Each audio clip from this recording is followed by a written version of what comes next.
Hello everyone, this is Hannelore again with our applique quilt.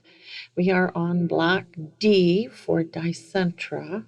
I don't know what that is, but it's beautiful. So the background fill in this block are Basic Curly Swirls. I found these in Julia Quiltoff's book on page 46.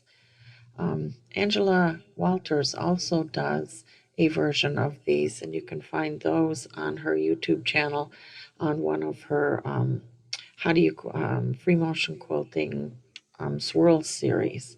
So Julia Quiltoff, page 46, or Angela Walters for these basic curly swirls. And this is the Julia Quiltoff book where I found those.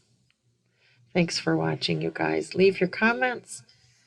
Let me know what you like. Appreciate it. Have a good day. Thank you. Bye-bye.